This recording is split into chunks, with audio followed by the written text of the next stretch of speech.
We're already about 15 days into what the government calls Unlock 1.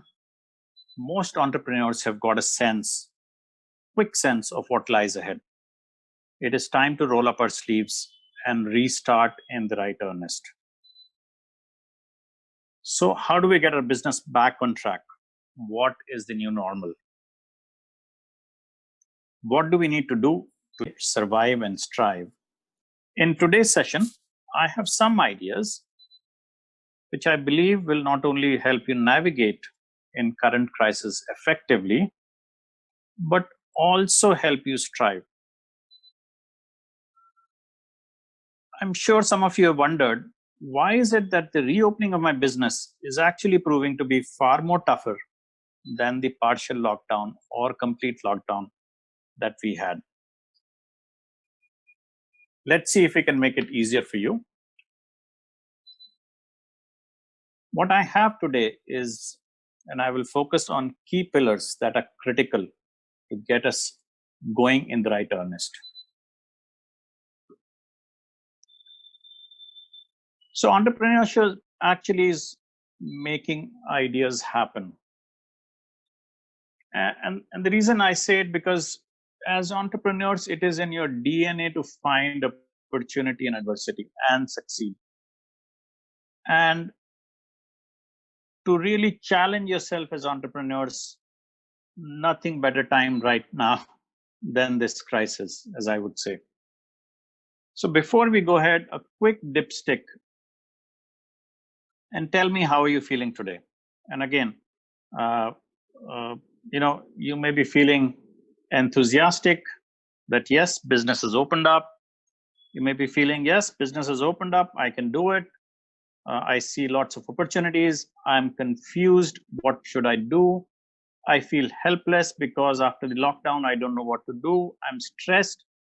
I'm loving the growth, or I'm happy with my business. And you may be loving the growth because you may be in one of the sunrise industries, which has really benefited during this lockdown. So you really can't change what has happened, right? And in businesses, how we understand is events like pandemic, events like wars, events like currency fluctuations are all external factors. And most often they are outside our control. What we need to look at is what is in our control. And most often we make our strategies based on these external factors. People are saying that there's no money in the market, there's no opportunity, and there are no customers. Let's take a quick look. Obviously, money is there. The central government and the Reserve Bank have announced a slew of measures to help most businesses. RBI actually has proactively dropped the interest rates 115 bips since end of March. And that's a record of sorts. And the central government, in its bid to infuse liquidity, has liquidity both in hands of NBFCs and also as additional loans for SMEs and MSMEs. There has been basically the government has opened its wallet through the banks to make the most out of it. Opportunity. Every crisis actually brings opportunity. And as entrepreneurs, we need to make the best out of it. As Churchill once said, one should never waste a crisis. A lot of companies are looking. Not only that, even the governments are looking for opportunities. So here is the central government, making the most of the pandemic. Not only the central government, even the state governments have opened their doors for foreign companies to come and make investments. If you look at fraternity tying up with IndusInd Bank, working on online and at-home programs to stay fit, virtual marathons at your place, your time. You look at online Tambola, and I'm sure most of you would have played it, or even Ludo. Those are guys who have made the best out of this opportunity. I would not talk about Amazon. Everybody's talking about Amazon. But really, interestingly, there's Rolls-Royce producing honey because the cars are not being sold right now. or Louis Vuitton manufacturing sanitizing products. So really, companies have looked at possible opportunities to see where and how best they can make the most out of this. Customers, well, your existing customers are there. You have to remember that.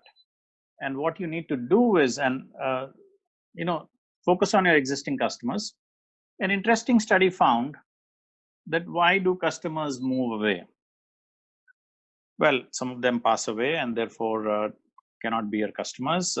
Some people move location, but really the largest percentage where customers move away from you is because of perceived indifference. Uh, they just don't feel cared for. And basically, what you need to do right now is for your existing customers, make them feel cared for.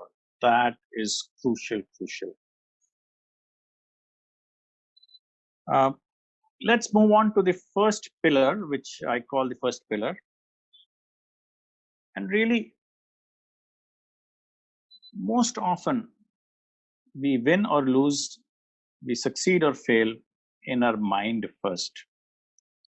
So, positive mindset is the key here. To look for opportunities in a crisis is really key.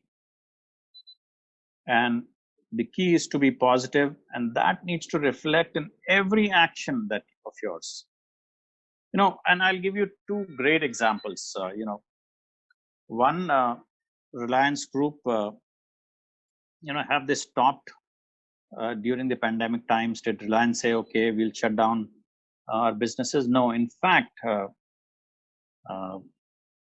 Reliance has garnered flow in excess of 100,000 crores in investment funds, which will reduce their debt probably by more than half. And at the same time, on the geo platforms and the push that they have with geo marts, even while pandemic did not open, when the lockdown did not open, Reliance tested out geo marts at 200 locations. I understand what you're thinking. This is Reliance, arguably the largest company in India. They have the resources, they can do it.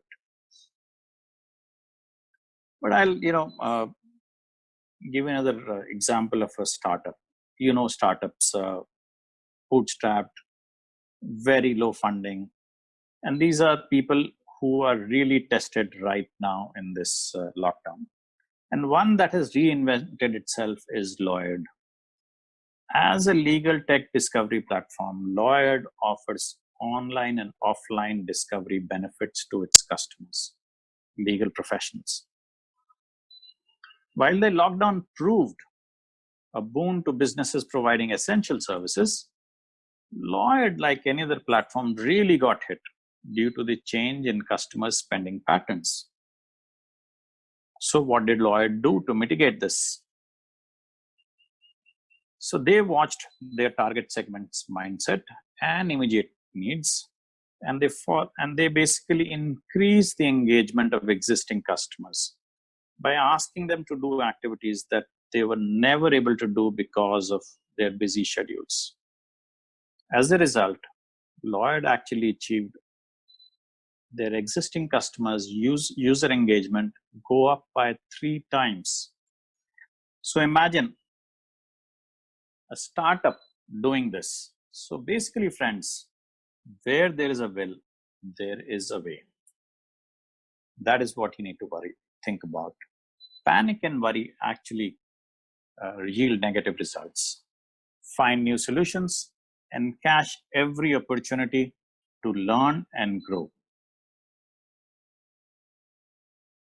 Your enthusiasm in achieving your goals comes from your passion for the business that you run. And that passion everybody will see. And they're looking for that to hold on to. Simply focus on small wins each day.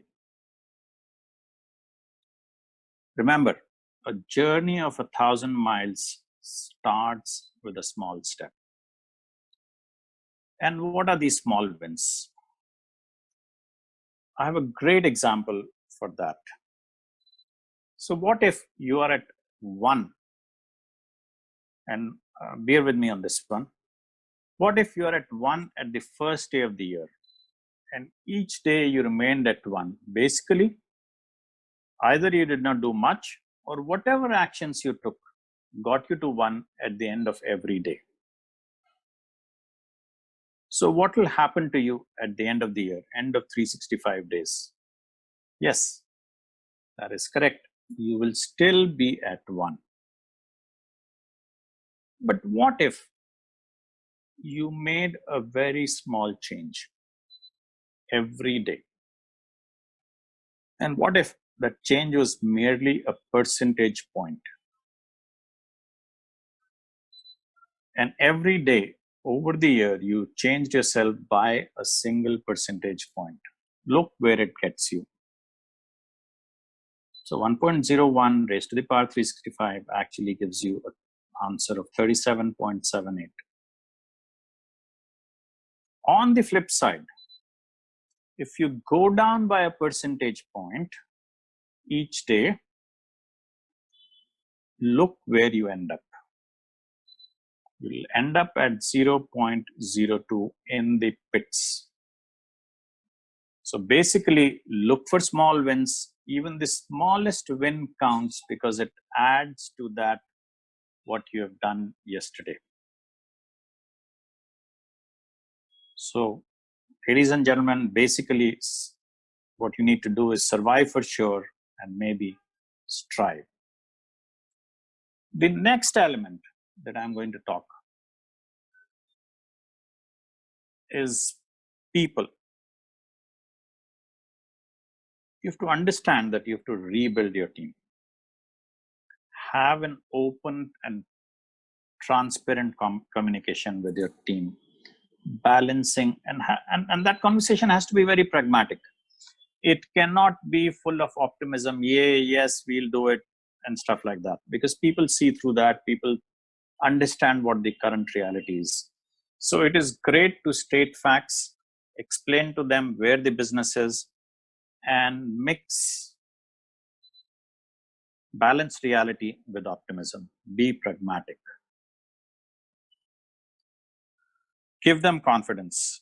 Your employees actually deal with your customers, suppliers, vendors, business associates, and colleagues. And hence, many times they feel at risk. Give them the confidence to come back to work. From clear goals to focus on, that really would help them remove their confusion, fear, whatever they have in their minds. Communicate safety measures. That's important and have an SOP in terms of the working environment. Flexible hours. If your business can afford flexible hours or virtual ability, basically being working from home, that's a big positive to a whole bunch of employees these days. Whatever corrections and amendments you're making in your work plans, be transparent about it. Communicate. Lots of companies have initiated changes in the way they work. Twitter announced that their employees could work from home permanently and not come back to office ever. Apple and Google announced that employees can work from home till the end of the year. In India, a lot of offices have introduced a roster system, 33% coming into work on any given day. So if that's an option you choose, be sure to discuss it with your employees. That is important. Create standards and protocols around workplace with respect to interactions with customers, vendors, government agencies, and all the like. Guess what? With all the issues that currently everybody is facing, not only you, and you would have realized that if you walked and tried to do some business these days is taking more time. It is taking more time because there are barriers for hygiene, there are barriers for safety, And all this takes much more time. Just making a simple payment may take you far more time at a retail store than it was earlier. So uh, productivity may take some time to ramp up, and do not be stressed about it, because as business ramps up, the advantage and you will get in that extra time while the business is ramping up is that you will continue to fine tune your SOPs around the new normal of the business. Another aspect to watch out for is people cost. Well, if you have to let go of some employees because of non-performance or lack of performance, this is a good time to do so. But if you don't want to let go, or you have a set of employees that you want to keep, you may need to redeploy employees to the best use that the business has right now. For example, moving some of your backend staff to move into sales support roles for the time being, so that your salespeople can possibly sell more. Right? So, and that actually gives me a great segue to the next pillar, which is sales. And this is where I need your focus on some participation. Where do entrepreneurs focus on typically when they're looking at their business? Most businesses focus on three key elements: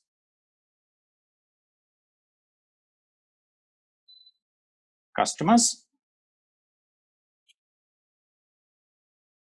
sales, and profits. And as entrepreneurs, we believe that if we focus on these three elements, customers, sales, and profits, we are in good shape in terms of managing our business. Possibly with Action Coach, we do not recommend focusing on customers, sales, and profits. And we have a fantastic tool which we call the 5 levers.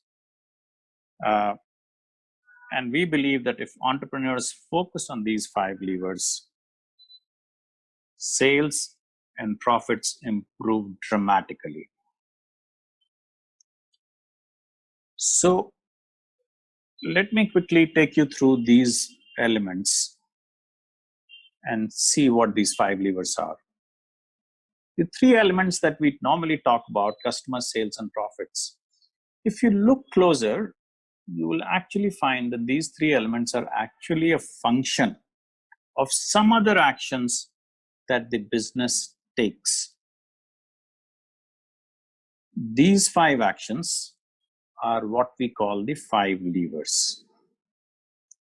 And so here goes the first one. First lever is the leads. That's where everything starts. You convert some prospects to leads, people who are interested in your business and products and services. The second lever actually is your conversion percentage. And leads time conversion percentage gives you the number of customers that you would have. So remember, instead of focusing on customers on a day-to-day basis, focus on leads and conversion. That is what is more important. What's the third lever? Third lever is the average ticket rate, average ticket price, ASP, whatever you may call it in your business. And number of customers times average ticket rate. And the fourth lever, when it kicks in, which is the number of transactions a particular customer is having, will give you your sales. So in fact, to drive your sales effectively, you need the 4 levers going well for you: leads, conversion percentage, average ticket rate, and the number of transactions. And the last lever to drive increased profitability is your margin. So sales time, your margin percentage would give you your profit. So it is these 5 levers that we need to worry about. Now, I know this works mostly for a product company, but can actually also work for a services company. And that's a completely different discussion. Uh, and I'm not right now going in that area right now, but yes, it works for that. This 5 lever tool works pretty much across the band. Now, a quick question again back to all of you. That's where again you put in your entrepreneur hat and give me an answer. As an entrepreneur, what would be the sequence of priority of these 5 levers? Leads, conversion percentage, average ticket rate, number of transactions, or margin percentage? So before I go to the next slide, I have a story to tell you. So we have a beagle at home, and we used to go to a nearby pet shop to buy his food pretty much, whenever the food gets over. And then comes the lockdown. The lockdown happens. Because we have you, so I go to this pet shop, only to this pet shop, nowhere else. This guy knows that I come to him, so in that sense I'm his priority customer. Lockdown happens. 10 days in the lockdown, gives me a call. Sir, do you need dog food? I said, yes, I definitely need dog food. Tarun, what can you do for me? He says, sir, give me a day, I will get it delivered at your house. I said, great. And how do I pay you? He said, Paytm. Great. So everything was in place. Everything was in place. He secured my order. And then he says, sir, there is one thing. I'm sorry to say, but there's one thing. I said, what? He said, sir, this time, जो आपको normal discount देता हूँ वो नहीं दूंगा, sir. I will have to sell this product to you on MRP. So normally he used to give me a 15% discount on MRP, standard. And what did this small time pet shop owner do immediately? He increased his margin percentage right away. So he was smart enough to understand that his top priority and the easiest thing that he can change in his business, when the customers are not coming in, leads are not coming in, the easiest thing he can do is change his margin percentage.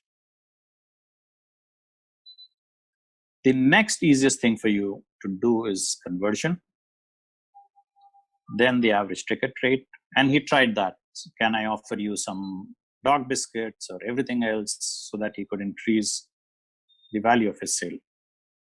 Number of transactions, how many times he can sell to me. Every 10 days he was calling me. Every 10 days he was calling me. Do you need anything else? Do you need anything else? And he kept me happy through the lockdown all the way. And last and the most difficult for you, especially in these times of crisis, is to increase the number of leads that you get. So think about that. And with that, let's go ahead.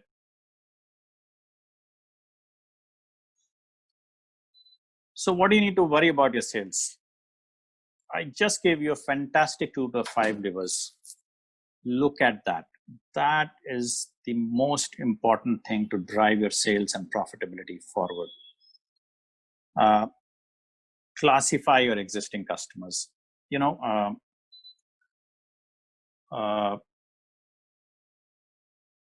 Typically I say, and I advise most businesses to classify their customers into A, B, C, and D.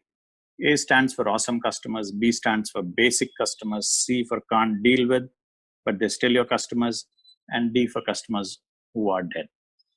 So classify your customers into A, B, C, D as soon as possible.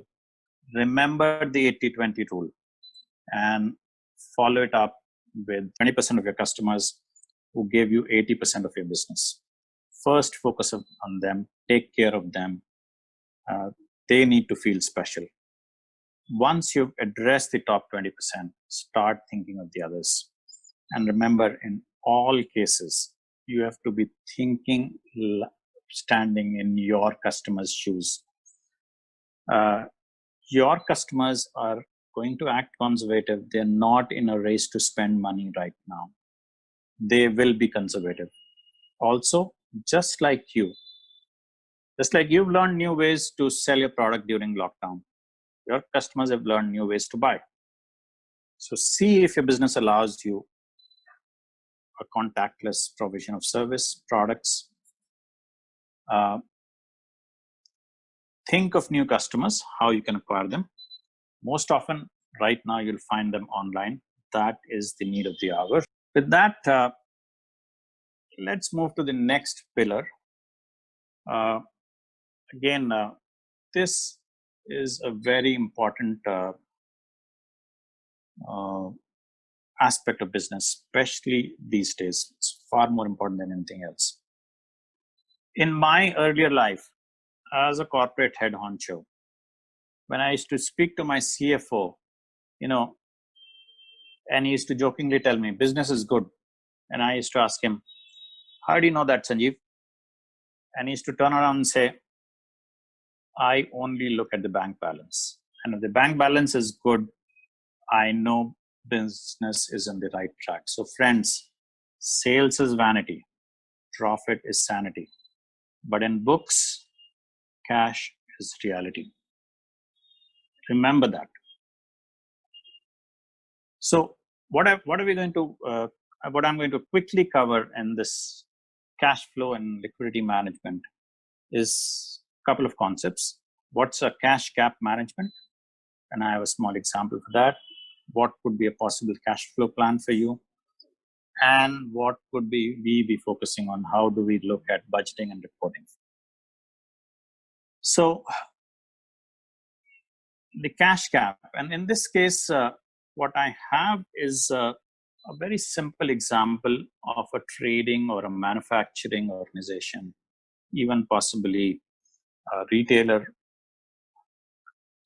And this will give you a quick sense of how you can calculate your cash gap and where your focus should be.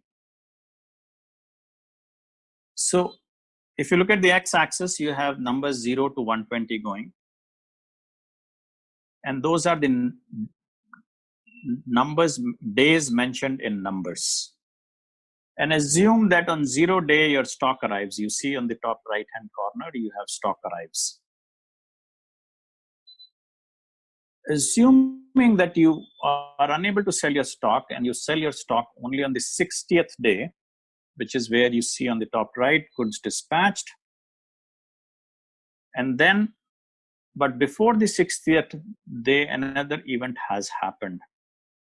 You've promised your suppliers to pay in 30 days, which means on the bottom left, you can see cash paid on 30th day. Now, whatever goods you have sold on 60th day, you recover money on the 120th day. So what is your current cash gap? Your current cash gap is the orange bar, which is 90 days. On 120th day, you received the cash, but you actually paid for those goods 30 days from the time they arrived. So your cash gap is 90 days. So I don't need to tell you how to reduce this cash gap. It's very simple.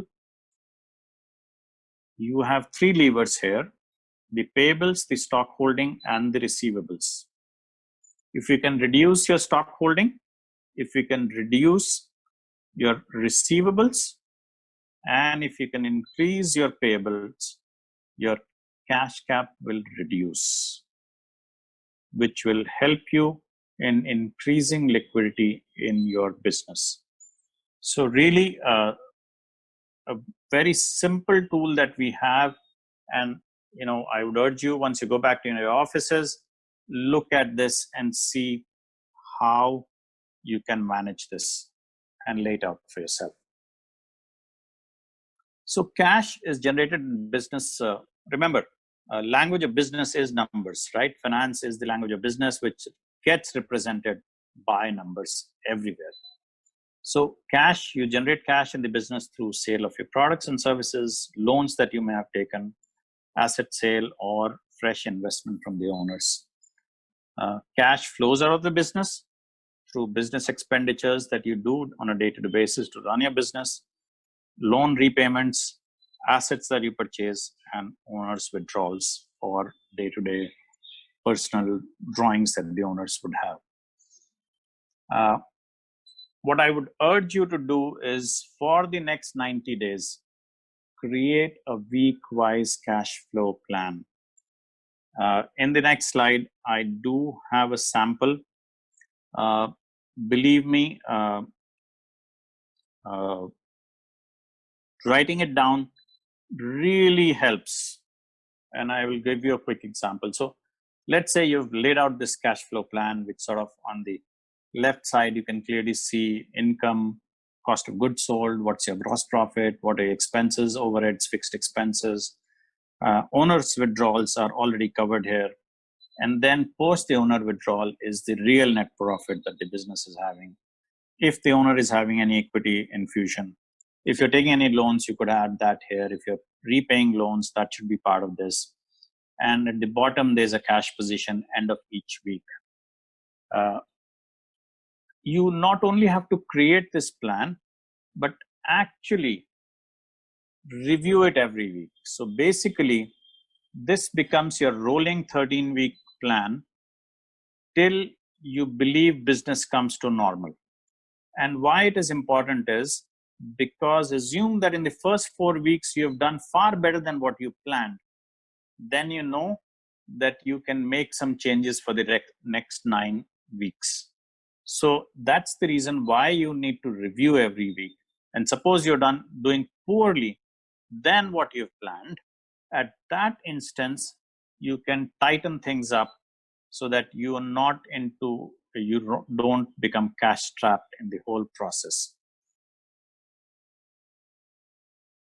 So at Action Coach, we have a brilliant strategy mind map for increasing cash flow and profits in any business. And there are, tons of strategies with the single focus of increasing cash flow and profits. I'm not going over this, but I thought I'll let you know that there is enough support that we have. Now let's look at budgeting and reporting. And really, as I mentioned, finance is the language of business, and finance drives most of the key performance indicators of the business. It gives you your business vital signs. What are they? So when you look at financials, really hardcore financials, your revenue, whether it's going up, down, profits, are you making money? And because these are tough times, you should actually increase your periodicity of reviewing these. If you were doing in the earlier days, pre-COVID days, as I call it, before COVID, BC, you were reviewing it on a monthly basis. You may want to even review it on a fortnight basis or even on a weekly basis. Where is your sales? Where is your profit? What's your projected cash flow? What are your receivables, days sales outstanding, daily sales inventory? Where is it? Because these numbers tell you what you need to do and change now. There are non-financial vital signs too. For example, for a manufacturing facility, it could be as simple as what is the capacity utilization for every machine that you have? What is machine downtime? And that will give you a sense of where things are in terms of your capacity and how much are you producing on a day-to-day basis. So really, a lot of things you can capture, identifying the right key performance indicators and creating a dashboard for you, which can be right in front of you almost on a weekly basis. Basically, friends, the message is simple. What gets measured gets managed. If you don't measure it, you may miss it. So in the end, a quick snapshot of cash flow. Manage your current assets. And how do you do that? You reduce your debts, try and recover as much as you can. Reduce your inventory, sell your existing inventory, go lean, plan just in time for new inventory, and increase your payables, which means try and delay, if you can, supplier payments. keep important suppliers and partners, keep them happy, and happy meaning ensure, and this is where probably you're buying 80% of your product or maybe slightly less. These are suppliers who would help you plan your inventory, and therefore making payments to them on time is extremely helpful. Reduce your capital expenditure. Do a classic exercise. Do I need to buy this equipment now, or can I possibly rent it for the next 6 months and then look at buying it? What makes sense? Think about that. Periodic reporting, I think, as frequent as you can is what is the need of the hour. And lastly, look at a slew of government programs programs that the government has just announced and make the best possible use of them. With that, let's move to the next key pillar, which is marketing.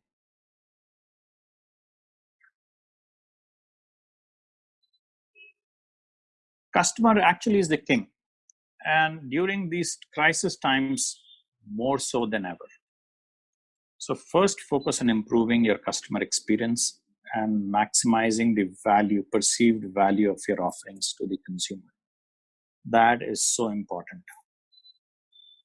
Help and educate beyond benefits. So it's not about talking about just your benefits of your products, but really you have to help your customer and educate them. Whatever you're doing before COVID needs to change. Bring back compassion in your messaging. Induct feel-good messages. Add empathy. Find ways to educate and engage with your customers. So important. Perfect example that comes to my mind is an ad from Hawkins I recently saw. As mandated, it was a 90-day quarterly report for the stakeholders. The only thing is that they had a twist in the whole ad where they released the annual report, 90-day report. Bottom 1/3, they had a message which said, cooking using pressure cooking with Hawkins, you have more likely chance of killing the coronavirus. A perfect time and place to connect with the target audience in line with the running sentiments and finding the opportunities. So really, whatever you do needs to resonate across all your touch points, all your websites, all your social media handles, email marketing, any flyers, anything that you use. You have to forget ask and sell. Move to help and give. The fact that you need to do more marketing is a given. You cannot avoid that, but you need to modify and update your marketing plans. Take special care of the platforms you choose, be it Google, YouTube, Facebook, Instagram, Pinterest, any other new media. That media needs to fit your product and services and reach your target audience effectively. Use these platforms for customer testimonial videos, your own vlogs, blogs. Last but not the least, measure. Most often we miss that, but if you're using measurable media, digital marketing, test, measure, and adapt. So much important. So, quick recap. We covered a lot of ground. Let's take a quick look. Mindset, basically be positive, and as entrepreneurs, find opportunity in adversity. See the glass as half full and not as half empty. Great example I have, and this I was reading just yesterday. So here are two friends, one in Mumbai during lockdown, the other sitting in Raigad, believe me, Raigad, 90 kilometers out of Mumbai. The Raigad guy was having fresh fish curry. And the Mumbai guy said, look, during lockdown, I can't even enjoy this fresh fish. What to do? So the two guys got talking. Next day morning, the guy from Raigad puts in 25 kilos of fresh fish in his car, drives to Mumbai. Remember, fish is essential items. Drives to Mumbai, sells it in the local area where his friend stays, comes back with the cash. The guy from Raigad goes back and talks to 10 other families. And in the next 30 days, every day, using their own vehicles, this group of people is actually selling 3,000 kilos of fish every day into Bombay. So the entire cold chain, which was got locked out during pandemic, they bypassed it. They found the opportunity. The opportunity was they were merely 1.5 hours away from Bombay, and therefore fish could still be fresh when it reached the customer's hands. So really think about where you can find the opportunity and make the best use of it. People, of course, they are your most important asset. Sales, use the 5 levers extremely effectively. Focus on your sales growth and profitability. Cash, of course, as they say, mind the cash gap. So the cash gap slide really is where you need to focus on to find your cash. Marketing, digital for sure, test, measure, and adapt, continuously adapt.